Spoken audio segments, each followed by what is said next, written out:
Where's that darn Cardi Jew? They're making us ravenous look horrible.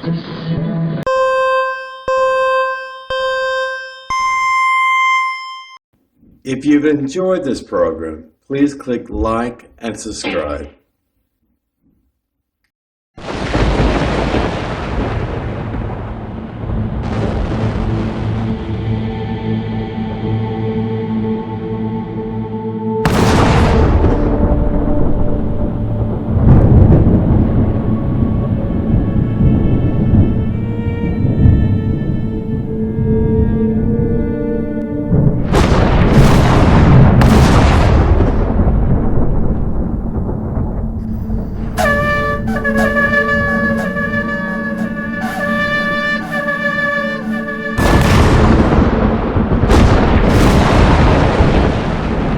Ani Yehovah Elohim, Elohe Abraham, Elohe Yitzhak, Velohe Yaakov.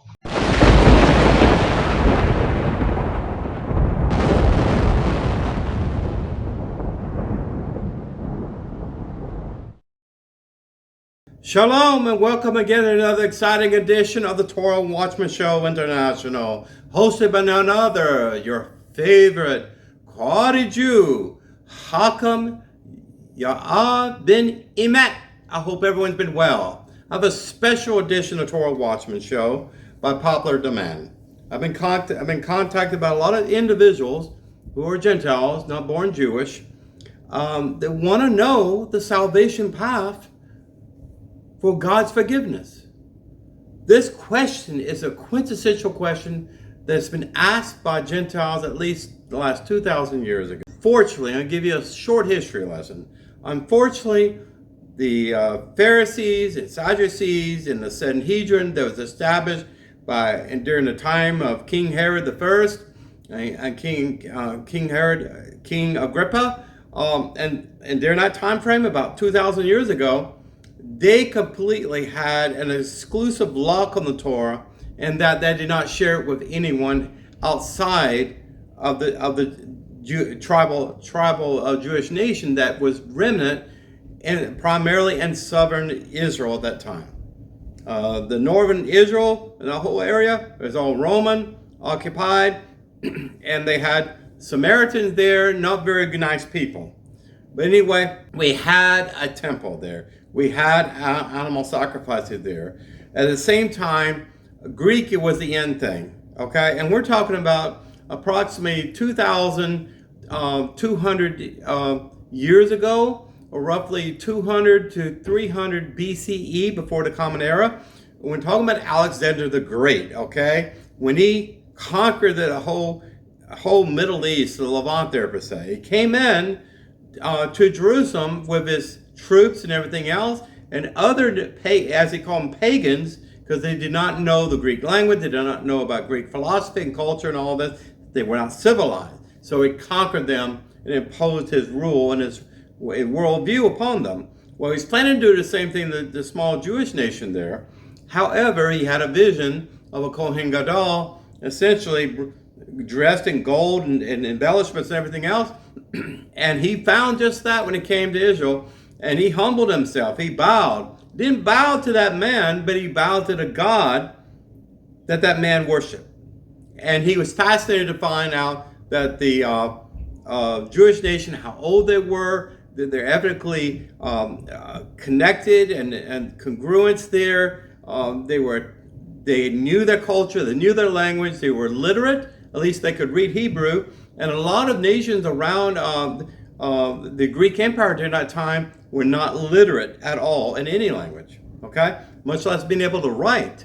But the Jews demonstrated not only the ability to read and write as well, and that impressed Alexander the Great so much, long story short, that the rabbis actually said, if you have, during this time frame, in this generation, if you have a son, please name one of your sons after Alexander.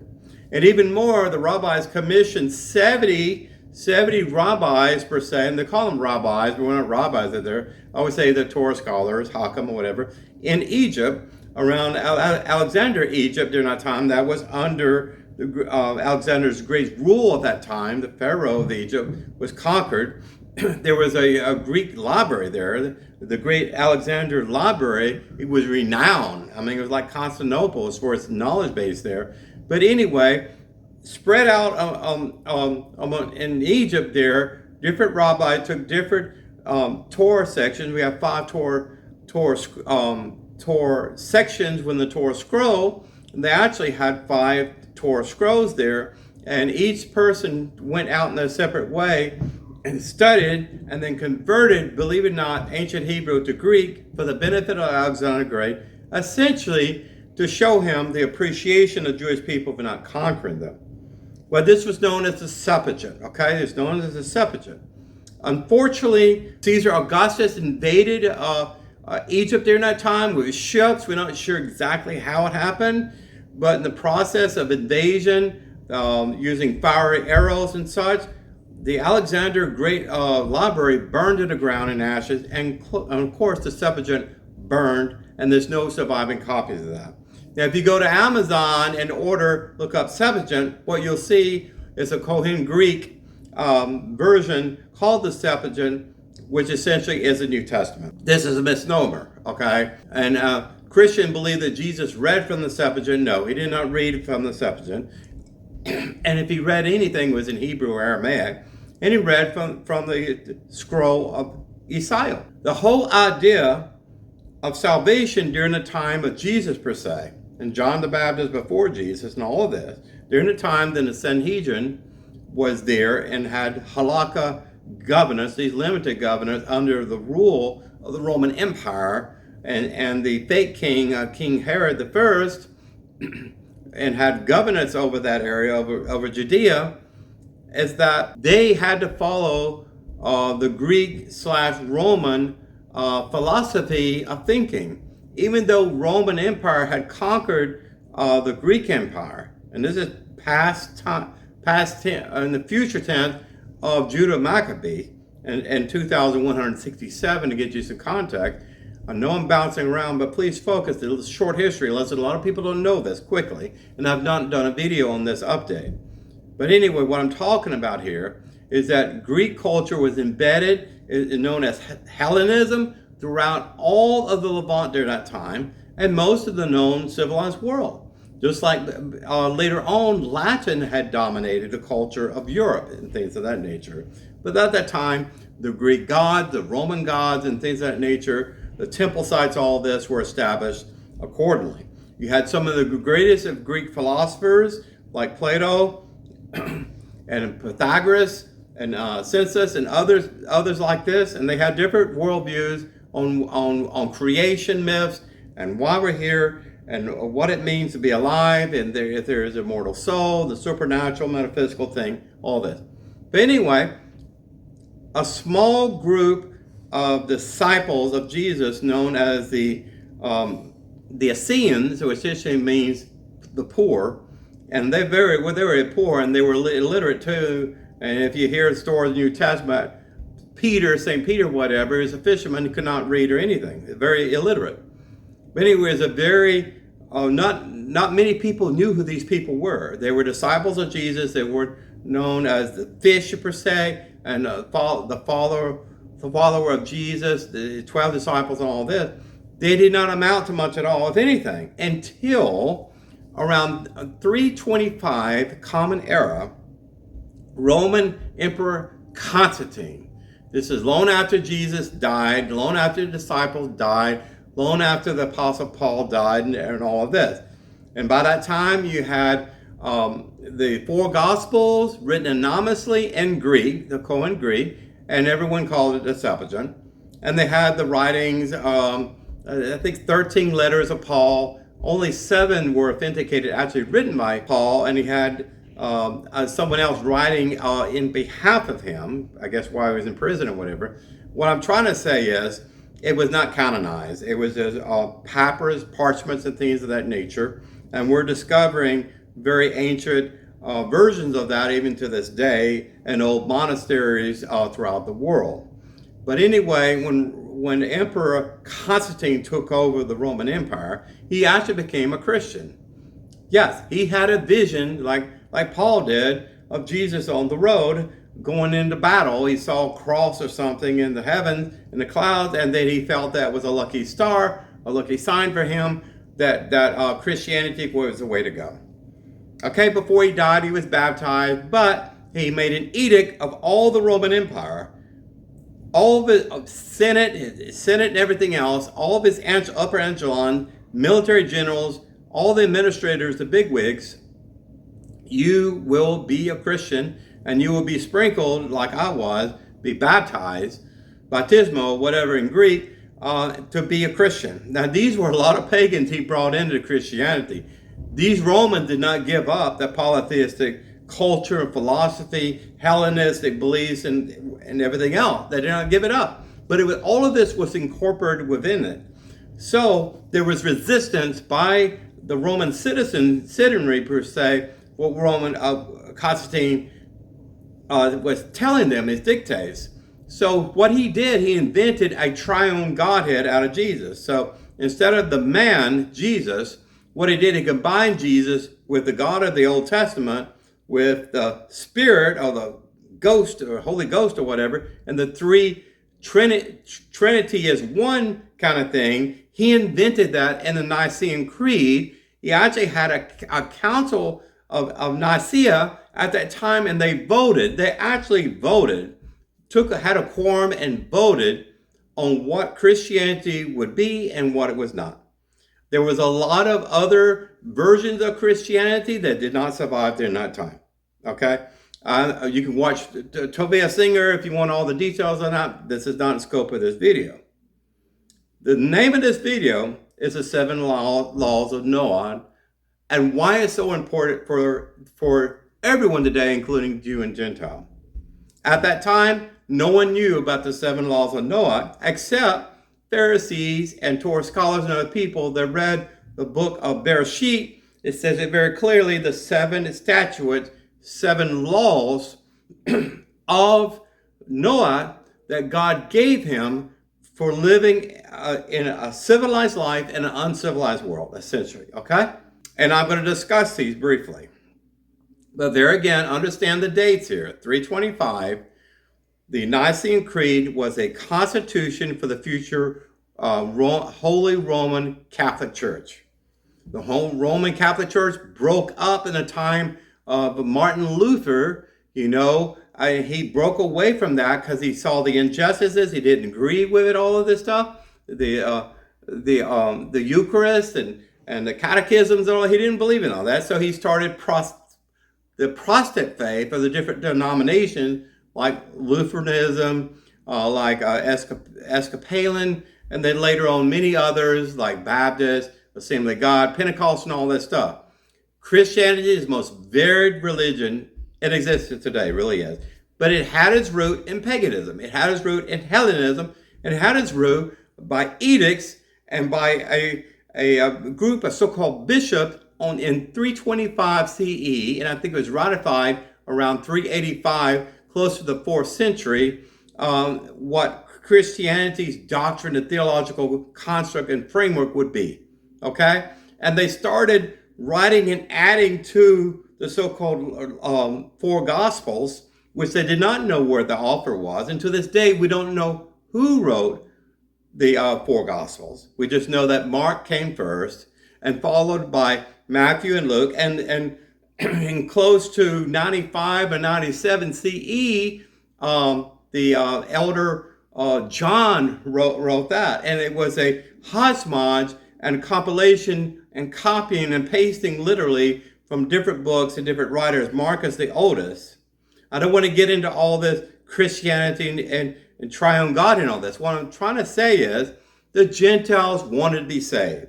They saw the Jewish path to salvation, and they knew that if you weren't born of a Jewish mother, you could not be saved. They thought there was a Jewish God, and the Marcion beliefs at that time believed there was an evil God and good God, and dualism and Zoroastrianism. All this was interrupted and all this stuff. There was many conflicts there, and unfortunately, the Jews shot themselves in the foot, and they did it to ourselves, and allowed the fledgling fishers of men, per se, become a huge organization that we know today in Christianity.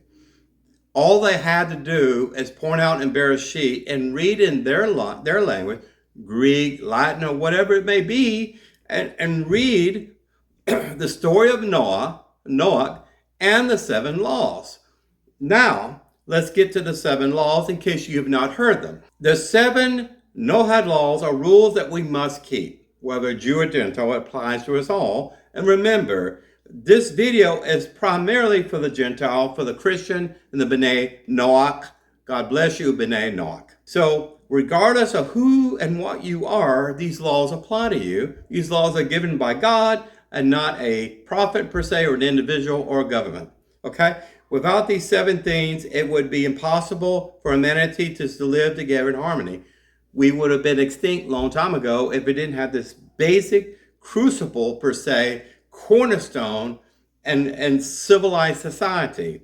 Well, let's begin. These are common sense things.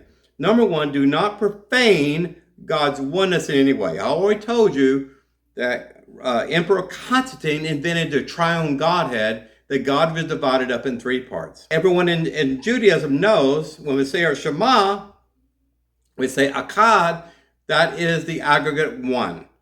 There's a lot of questions about Elohim and plurality and all this. I'm not going to get into this. Of course, there's a Godhead, refers to the angelic realm, the spiritual court system, all this. But it's very crucial to be monotheistic is what I'm getting at. Okay? Acknowledge that there is a single God, single entity that created heavens and the earth, hence the Genesis story and the story of the flood, okay? Who cares about what we are doing and desires that we take care of the world, caretakers. That was something given, a covenant was passed on Adam and Havilah in the beginning story of the book of Genesis, Bereshit.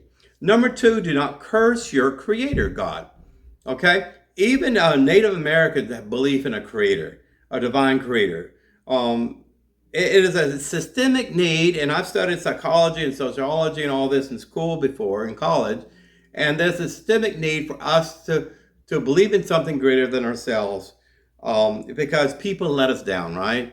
And if we believe in spiritual powers beyond ourselves, even multiple God, I guess it makes us feel more comfortable to explain why people die of the plague, why there's a total solar eclipse of the sun, why I don't have rain for my crops, why did my wife lose 6 children and failed pregnancies. It goes on in superstition that would dominate in the Middle Ages when rabbinics actually codified the Talmud or their oral tradition. Not getting into that. What I'm saying is, do not curse the divine creator, okay, who made you sentient.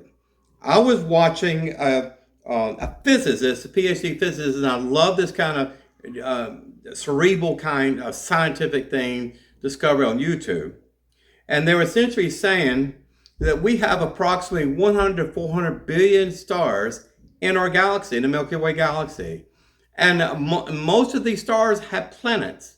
And with the Space Webb telescope and other telescope before that, we have proven through advanced scientific measuring instruments the existence of one or more planets around a star. But we have a paradox here. We know that based on evolution, if you believe that, the Earth is approximately 4 billion years age. The universe is around 13 billion years of age. And scientists had to artificial factor in long lengths of epochs there to explain how I came out of some primordial ooze of amino acids, and through some accidental set of circumstances, randomization, there was a single-celled organism that was conceived. We have not been able to create life in any laboratory today. We can manipulate with amino acids and everything else. Well, we can clone cells, but we cannot create a cell that can divide into multiple cells in a definition of fundamental life, okay? What I'm saying is 54 to 93%, I believe, of statistical odds that we are the only sentient life in this galaxy. So scientists are beginning to say, maybe we're all alone. And if this is true, the law of evolution and randomization, selection of species and Darwinism and all that, maybe it's not true. We all have a need to understand why we exist, why the earth has survived all of the historical troubles, war and pestilence and famine, the great ice age, but we're still here. Israel's still here. Israel high. We want to know that there's a creator that's controlling us and keeping our planet locked in its perfect orbit and its inclination and everything else going around the sun, and that's not some big asteroid coming out of the Oort cloud and comets and cometary bodies and all that that's going to crash and extinguish all life on this planet like the dinosaurs. Do not curse the creator. Do not murder. So look at this. There's one true God and none other, a monotheistic theological approach to explain why the world exists and why we are so unique and diverse as we are. Okay? Do not curse the creator. So you get to that point. If you believe these first two steps, then when it says do not murder, well, it's obvious to conclude that if God made us, he had to put a divine spark within us, a neshama, a soul, part of his essence is shared with us. We are sentient. If we weren't sentient, we'd be hanging by our tail in a tree like a monkey. Have you ever wondered why chimpanzees and monkeys are not still evolving to Homo sapiens or Neanderthal? Okay, or the primitive ancestors are Homo sapiens if they ever existed. And I'm saying they did. But I'm saying is, when you say do not murder, that means you have fear there, that there's consequences. Not just physical consequences of having handcuffs on your hand, or being hung by the neck, or thrown in prison the rest of your life, that you're murdering someone who had the spark of essence of God, the divine creator that we do not profane. We don't put anything on God's face and say you are three when God says I am one. Don't argue with the messenger. God said this, not me. He gave it to Noah. He was immersed in a polytheistic world. That's why the world was destroyed, because of evil, because the absence of God. You take God out of the world, it's easy to murder people and think that there's no consequences for those actions. Well, but thank God we have the Noahide Laws, because we have the basis of a legal system, like in America, both civilly, in the state, and also at a federal court level, in the Department of Justice, and so on. Okay? Do not murder. Most people have a guilty conscience there, and we know that take a life that does not belong to us is wrong. Okay? It's a basic tenet. If we go out and murder a fellow neighbor, how can we get along? How can we reach any kind of business agreement? How can we survive if we murdered everyone? And unfortunately, in the past, that's how it was, that the Roman Empire murdered a lot of Jews, murdered a lot of people when they conquered people. They fed them to the lions. They put them in the Colosseums, you know, with all the gladiators, blood sports, and all this. Very bloody past of our history, and it's quite bloody today. Do not eat a limb of a still living animal. This may sound a bit confusing and pretty obvious. Okay? We essentially are not to eat rare meat that is not cooked. It will kill you. You know, you'll get E. coli and other bacterial-like infections from it if it's not properly cooked. In fact, in Thanksgiving, traditionally in America, people undercook the turkey or they cook it incorrectly. A chicken has a certain temperature, beef has a certain temperature, and so on. What I'm saying is, the Canaanites and the pagans of old used to, literally the Philistines, used to take an animal and actually boil a baby kid in its mother's milk. So they would milk the she-goat, and then they would get a big pot of the milk, and then they would boil alive that animal there. And sometimes they would even break off the leg while the animal was living and eating it, thinking that the life and the blood and everything gave us strength. Very pagan, and it's what the other people did. It is distinguished between children of God and children of polytheistic demonic entities, okay? We don't do that. We don't cause animals undue pain. Number 5, very important, do not steal. Do not steal from your neighbor. Do not envy your neighbor. Do not become jealous of what they have, what you do not have. Do not preoccupy thinking about that. People work hard for most things they have in life. What right do you have to remove it from their personal property? You don't. Do not steal. That breaks fundamental trust with the other laws. And you might want to murder someone if everyone is stealing from you blind, okay? Number 6, harness and channel the human libido. What does that mean? Man, control yourself, okay? You see a lovely woman, do not lust after her, especially if she's not your wife. You don't have to have intimacy with every woman you see. When I was in high school and public school, you hear about all these stories and all of this. It's like a badge of honor for a man to lose his virginity when he's 16 with multiple women. And if you don't control your libido, you'll be sleeping with your neighbor's wife. You'll be committing adultery. And then, of course, also you have inappropriate relationships with your sister-in-law, maybe with your mother. And I know it sounds gross, but the reason why God says is you have to control that ego. Sigmund Freud talked about the ego and the id and all of this. You have to control these inner thoughts and feelings. Rabbis break that out as incest, adultery, and yes, homosexual relations are forbidden. Women are not allowed to have sexual relationships with an animal. This is what I'm talking about. You may have a lust and a feeling in your flesh to do something, but if you know it's against your common thread of decency, perversity will lead to a slippery slope downward very quickly. Sexuality is a beautiful fountain of life for married couples.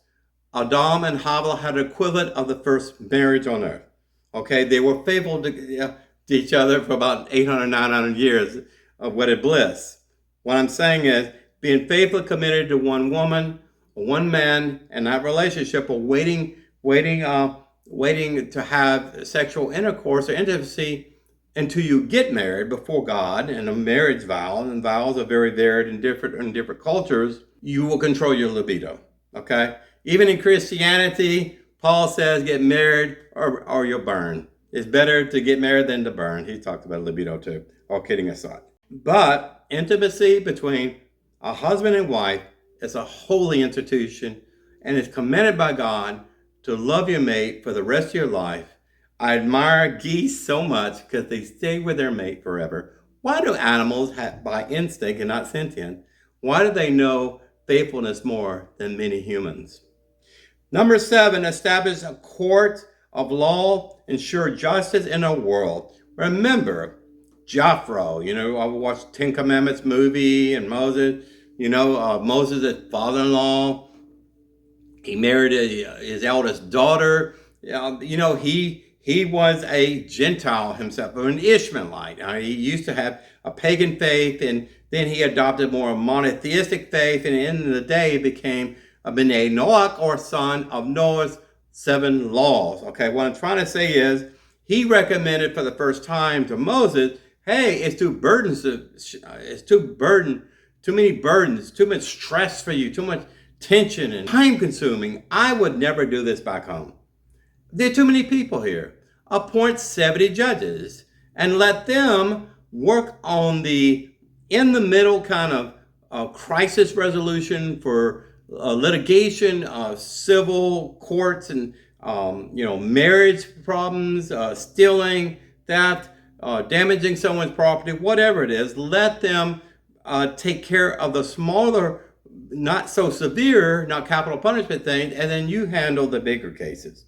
Almost like the Supreme Court, and then you have the judicial system, the Department of Justice, and everything else, the different echelons you have. In the United States, you have circuit courts and everything else, and across 50 states. Okay, what it's saying here is have wise judges, essentially, people, lawgivers, and then not everyone can make the laws, right? And to make a law does not mean you can break it. And just like when you speed on a highway, ignorance of the law is not an excuse. You still get that ticket. You still get that fine. So with every small act of justice, we are restoring harmony in the world. Since we got kicked out of Eden, the number one mission statement behind the implementation of the 7 laws of Noah is restoring humanity to where it was in the time of Eden, if at all possible. If you have any goal in your life, take care of nature, take care of animals, take care of your fellow man. Be kind to one another. Be respectful. Don't steal from them. Don't cheat them. Don't sleep with their wives or their daughters. Don't injure the animals. Don't be abusive.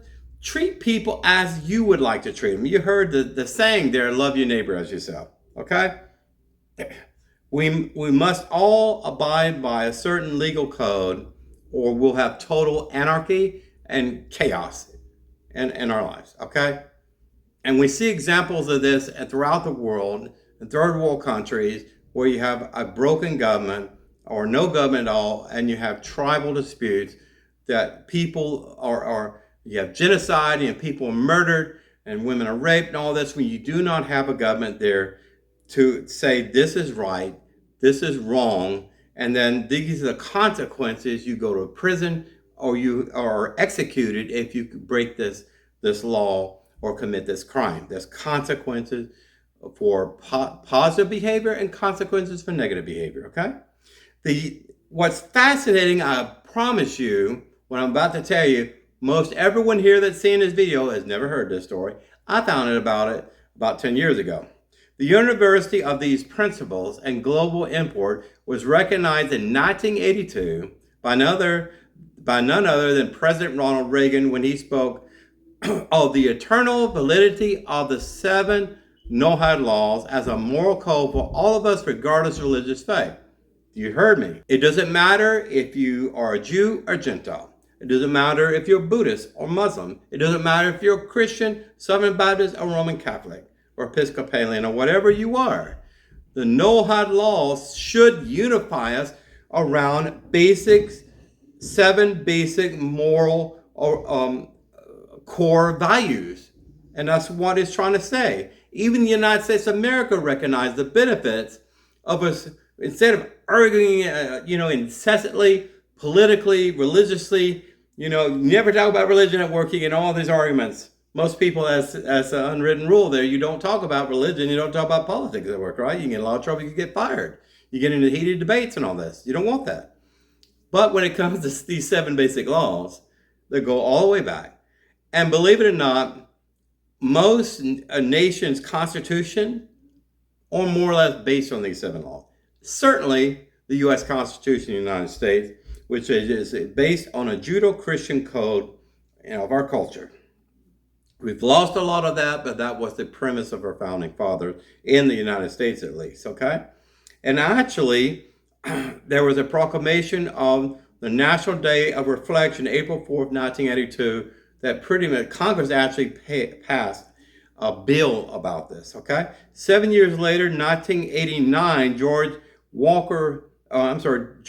H.W. Bush not only proclaimed that these biblical values are the foundation of civilized society, but also recognized that a society that fails to recognize or adhere to them cannot endure. It's not sustainable. He understood how these principles of moral and ethical conduct that have formed the basis of all civilization before and to come in the future, okay? All civilizations are based on these cornerstones, in part from the centuries-old 7 Noahide Laws, and in doing so, he noted their origins. The Noahide Laws are actually 7 commandments given to man by Jehovah God and recorded in your Old Testament or the Torah and Bereshit. Proclamation 5956-Education Day, USA 1989 and 1990, 102 Stat 3016, April 14, 1989. These are congressional recommendations for best practices or bills of laws of intent, okay? Both the Senate and the House of Representatives of the United States and Congress in 1991, on a unanimous bipartisan basis, both Democrats, Independents, and Republicans agreed, further recognize how this historical tradition of ethical values and principles upon which our great nation was founded have been the bedrock of society from the dawn of civilization, when they are known as the 7 Noahide Laws. Impressive? In conclusion here, to some of my listening audience and their questions here, most of us have a guilty conscience, right? A little angel here, a little devil here, and we do something wrong, especially when we're a child, and if we had good parenting at all, decent parenting at all, we feel bad and feel guilty when we do something wrong. There's just something within us, I shouldn't sleep around when I'm married. I shouldn't lust after my neighbor's wife. I should not envy and have jealousy. I want my neighbor's boat, or whatever it may be. Or I'm hoarding things, money and wealth and all this. At some point, you lose sleep at night. So you come to the point here. Say if you're a Gentile, and you say, I don't believe in all this Christian bunk. It was all Roman Empire paganism. I listened to Hakam Yara ben-Emmett about this. It's history. I just Googled the Yahudi. He was right about everything he said. The historical dates are right. And I talked to my pastor. The church constitution is originally based on the Nicene Creed. And the Trinity was something that was invented later on by the Roman Emperor Constantine. Not my opinion here. It's the historical fact. It really is a historical fact. So if you reach that conclusion that Christianity has let you down, Pastor Joel Osteen, who is a wealthy multimillionaire, loves your money, and he preaches like a snake's oil salesman, prosperity evangelism. There are many, Benny Hinn and all the other pastors out there. There are some good ones and some really bad ones. People like, you hear about Jim Jones, the guy on a cult. You hear about mass suicide, like in Waco. Davidian cult there. And there's many more of there. The Hellbop Comet cult. All of these are based on gross misinterpretations of the Bible, even the Christian Bible, New Testament, that say, I'm the Messiah and promised in Revelation. I'm the Messiah here and all this. Pastors have so many different opinions and priests of what the Bible says and what it means today. Many pastors don't even believe in angels. They don't believe in souls. They just believe in the tradition of Christianity, and I think it's just a good way of living. Mormons, Latter-day Saints, they believe that you can become gods and go to other celestial worlds when you die and live immortal lives and all that. So you live like a god, and they have the Book of Mormon, which is not based on the New Testament or Old Testament, entirely a different Bible of their own. And like Jehovah's Witnesses, and not picking on anyone, I'm saying when the confliction and the inconsistencies of all the writings and what you're saying to be true in your theology, your religious denominational belief, when it's so inconsistent with the New Testament, you create your own Bible. Like the Jehovah's Witnesses New World Translation. I studied cults and everything else. And I'm not calling you a cult. I studied this in college, okay? What I'm saying is you may be disenfranchised. Could be completely lost. You may have bounced between one relationship and one marriage after another. You thought you married a Christian. She cheated on you. Or she walked out on you and the kids. Whatever you feel in your life is self-hatred. I felt my life is not going anywhere. I have a problem with drug addiction, alcoholism, whatever it may be. I'm bouncing around jobs. I'm never happy. I tried the Buddhist thing. I shaved off my head. I wanted to go a trip to Tibet and talk to a Buddhist monk. I tried Roman Catholicism. Then I heard about all the abuses among Catholic priests that are forced not to marry, and they have homosexual relationship with altar boys. And all abuses, and they're all consistent in the church. You may say, I will never go to church again. I'm done with God. I'm done with religion. I'm done with all of it. But don't blame God because man gets it wrong. Don't blame God because you had a bad father. Don't blame God you had a bad mother or no mother at all. Don't blame God because your love of your life cheated on you with your best friend.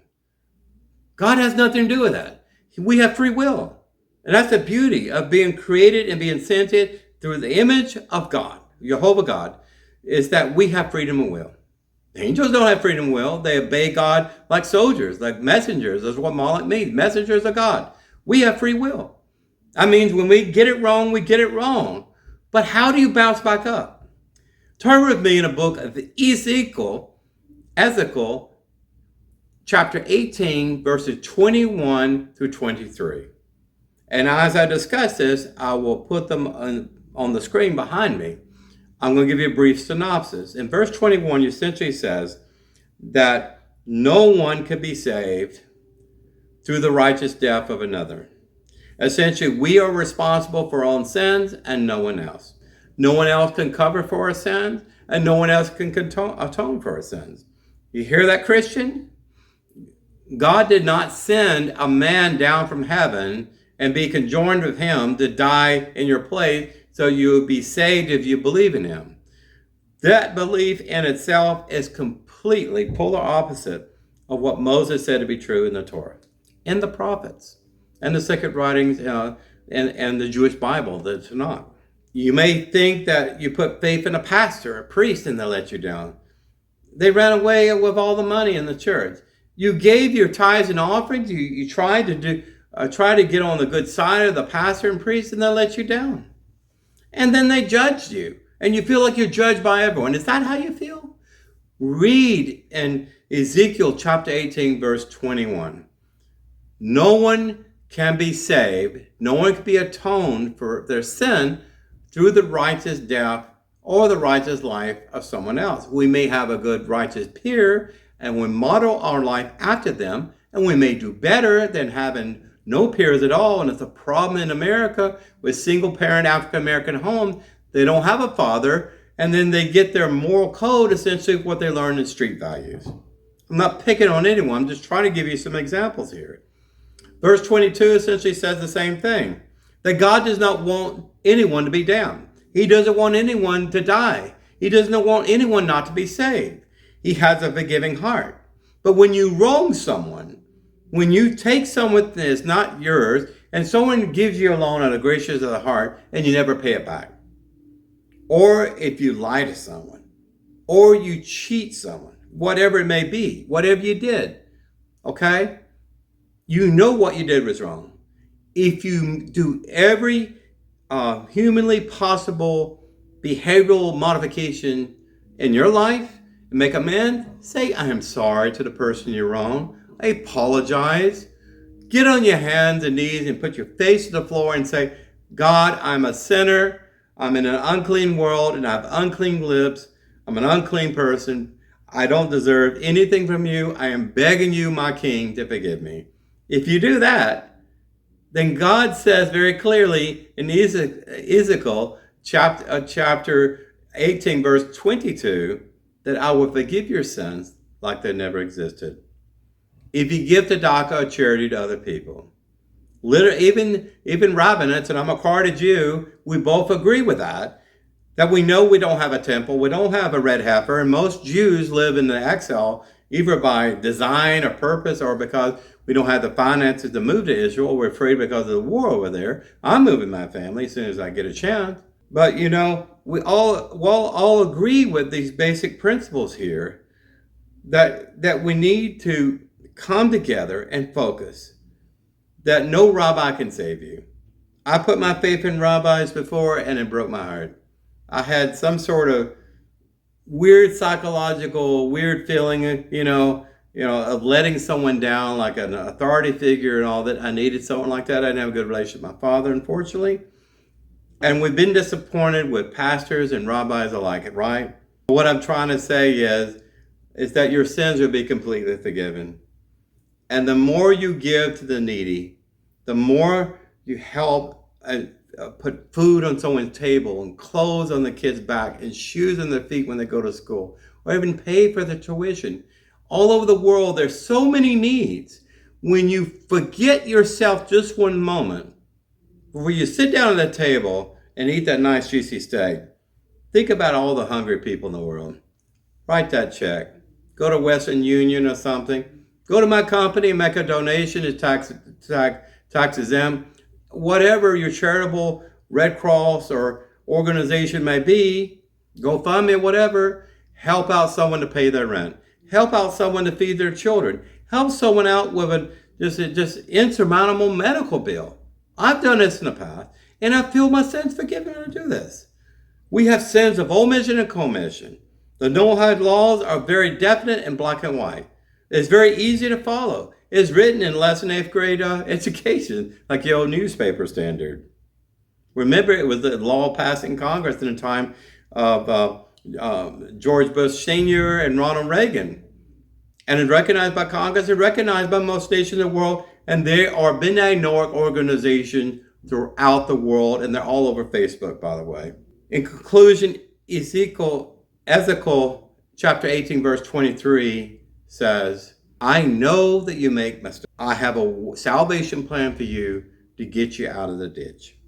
You have to want to get out of the ditch. You have to stop drinking, stop doing drugs, stop cheating on your wife, stop doing the pornography. Whatever your vice and libido is telling you to do, and you know is contrary to the 7 laws of Noah, stop doing it, make amends, and ask for forgiveness, and do it every single day, because you know we'll make mistakes. And don't set a standard for you that's insurmountable you cannot pass, like with a Mormon. God does not expect us to be God. He expects us to be righteous people. How do you be a righteous Gentile, righteous Jew? You follow the 7 laws of Noah. That's a start. That's a big start. That's a foundation. If you can say there's only one God who created the heaven and the earth, that is glory days for God. God took great pride, and he said everything was good and perfect when he created the heaven and the earth, right?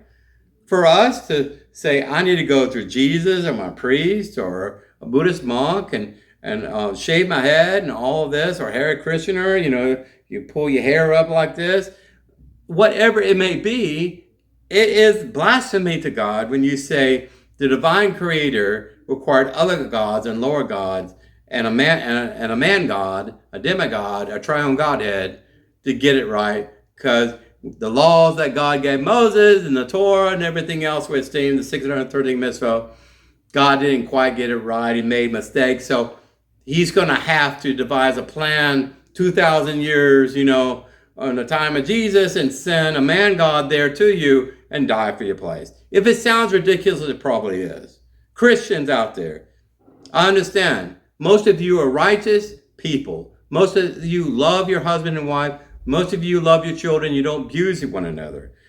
The 7 laws of Noah are built into your programming of your psyche. What I'm telling you is nothing you have not heard before. I'm preaching to the choir, right? What I'm saying is, at some point, the church is going to fail you. At some point, all your faith you have and trust in a pastor is going to fail you. At some point, you're going to find out that pastor is just as human as you are. To go in a seminary does not make you righteous. Becoming a rabbi, going to yeshiva and wearing a kapolti and a streamer on his head and all of this stuff, and wearing payot does not make you righteous either. The way you treat other people makes you righteous. The way you're willing to forgive yourself from all the sins you've committed, you have to forgive yourself first before you forgive other people. That makes you a mensch, it makes you a tzaddik, it makes you a righteous person. We need more b'nai Noach, we don't need less. In the end of days, and may the Mashiach come quickly, there'll be 2 groups of people, Jews and b'nai Noach, and nothing else. God is going to be done with all the polytheism and all the heathen worship and all the wars and everything else. Let's bridge our choices today in the future to eternity to come. May we all say amen. Again, how are you saved as a Christian? How do you save as a Gentile? How are you saved as a Buddhist? How you are saved as a Muslim? You could read the Quran until you're blue in the face. It's written by Muhammad. You can read philosophies based on Buddha. He was a man too. And no one ascribed there, what I'm telling you, even Jim Jones, the founders of the Mormon church and everything else, all these stories are so mixed and inconsistent with the Bible. When I say the Bible, the Jewish Bible, written in Hebrew, written in the language of angels, there's so many diatribes and roundabout scenarios and things like this, and it's very confusing, right? What denomination of Judaism is the best? How about all of them? Why? because they all at least believe in one true God and they adhere to the basic 7 laws of Noah. If you're in a church and you're a Christian, if you believe in one true God, and Unitarians actually believe in one God. They don't believe Jesus. They believe Jesus was a prophet and may have saved people or atoned for the sin, but they don't believe Jesus was a God. They believe there's only one God. Unitarians believe that. I could actually walk in a Unitarian church and not shame myself. It's easy, folks. You don't have to go to a mountain in Tibet. You don't have to you don't have to go into that black box there and wait for a priest to come out and say, Father, I have sinned. You don't have to do the rosary beads and Hail Mary and all this stuff. You don't have to go through all these isms and all these religious manifestations. You don't have to do any of that. It is simple. God never intended salvation, the path to salvation, to be difficult. Say to God that you are sorry. Ask for forgiveness. Right the wrongs you've done in your life. I could go on, but I'm not. I hope you get the message clear. I love you. I care about you. I'm here on ben-Emmett@gmail.com. I can answer any question you may have. I want to be that perfect Jew, but I know I can't.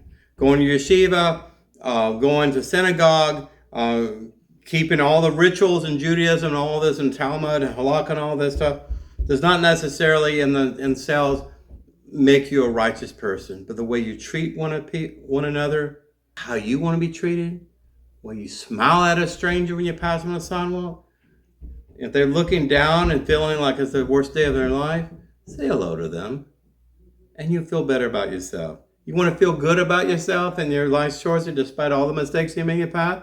You think I lived a perfect life to get to the point where I'm not? I made a lot of mistakes in my 59. We all have made mistakes, and we're just as human as Moses was 3,500 years ago. But Moses said the Torah is not too far or too deep away from you. It's not unapproachable to you. It's right there in your heart.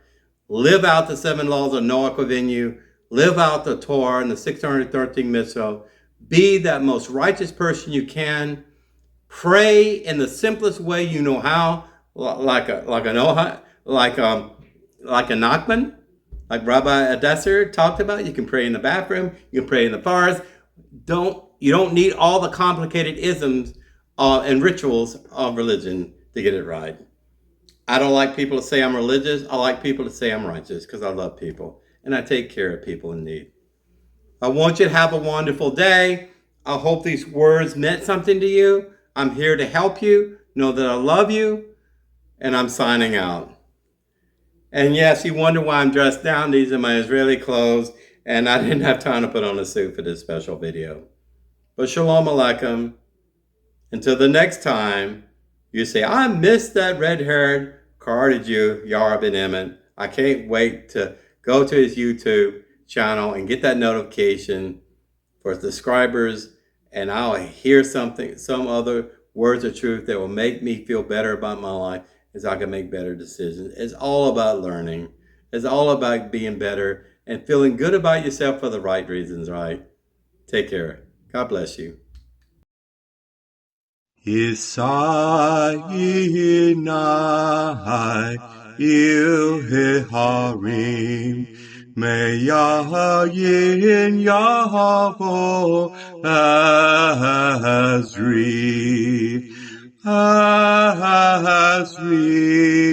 Meim Adonai Ose Shamayim V'ha'aretz El yotem l'mot ragleach El yonum shomreach Hine alaknum V'lo yishan Shomer Yisrael